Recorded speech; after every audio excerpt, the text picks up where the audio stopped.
Hi hello നമസ്കാരം, ആദർശാണ്. സാമൂഹ്യ നീതി വകുപ്പ് വയോജന ദിനത്തോടനുബന്ധിച്ച് വയോജനങ്ങളോടുള്ള അതിക്രമങ്ങൾക്കെതിരെ ഒരു റീൽസ് കോമ്പറ്റീഷൻ സംഘടിപ്പിച്ചിട്ടുണ്ടായിരുന്നു. അപ്പോൾ നമ്മുടെ കരുണാലയത്തിലെ നമ്മുടെ സുന്ദരിയമ്മ അടങ്ങുന്ന ഒരു ടീമിനെ വെച്ച് ഞങ്ങളൊരു റീല് പ്ലാൻ ചെയ്തിട്ടുണ്ടായിരുന്നു.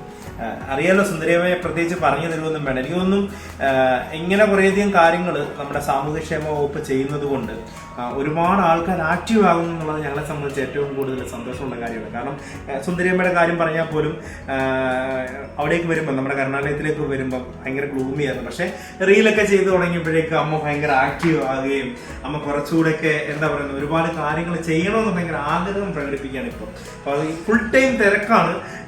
ഇപ്പം ഞങ്ങൾ അതിൻ്റെ ആദരവേറ്റ് വാങ്ങാൻ കുമ്പനാടുള്ള ഒരു സെന്ററിലേക്ക് പോവുകയാണ്. അതിനു മുമ്പ് സുന്ദരിയമ്മയെ കുറച്ചുകൂടെ സുന്ദരിയാക്കാൻ വേണ്ടി നമ്മുടെ സാമിച്ചന്റെ പാർലറിലേക്ക് ഞങ്ങൾ എത്തിയതാണ്. ഇത് നമ്മുടെ മേക്കപ്പ് ആർട്ടിസ്റ്റ്, സിനിമ എല്ലാത്തിനും പ്രവർത്തിക്കുന്ന ഇവിടെ സാമിച്ചന്റെ ഷോപ്പാണ്. അപ്പൊ ഇവിടെ തന്നെ കൊണ്ടുവന്ന് നമ്മൾ ചെയ്യണം നമ്മുടെ ഭയങ്കര ആഗ്രഹമായിരുന്നു. അപ്പം നമ്മൾ സിനിമ സ്റ്റാർ ആക്കി അങ്ങോട്ട് മാറ്റാൻ പോവാണ് നമ്മുടെ സുന്ദരിയമ്മയെ. അപ്പൊ നമുക്ക് അങ്ങോട്ട് പോകാം.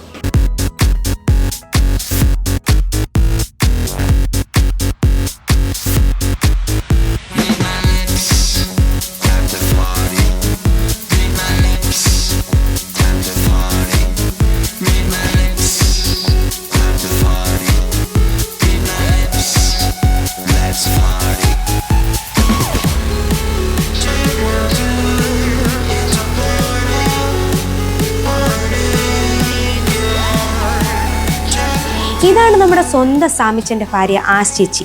ചേച്ചി നമ്മുടെ സുന്ദരിയമ്മയെ അതീവ സുന്ദരിയാക്കി നമുക്ക് തിരിച്ചു തന്നിട്ടുണ്ട് കേട്ടോ. ഇനി നേരെ നമ്മൾ കാത്തിരുന്ന നിമിഷത്തിലേക്ക് പോവാണേ. പ്രായം ഒന്നിനും ഒരു തടസ്സമല്ലെന്ന് നമ്മുടെ സുമതിയമ്മ വീണ്ടും വീണ്ടും തെളിയിച്ചിരിക്കുകയാണ്.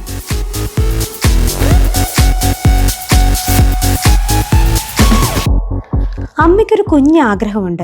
ഈ രണ്ടാം ജന്മത്തിലെ അർഹതയ്ക്കുള്ള ആദ്യ സമ്മാനം അമ്മയുടെ ഉയർച്ചയ്ക്ക് കാരണക്കാരായ കരുണാലയത്തിൻ്റെ ചെയർമാൻ അബ്ദുൾ വസീർ സാറിൻ്റെയും ട്രസ്റ്റി റംലാമ്മയുടെയും കയ്യിൽ കൊടുക്കണമെന്ന്.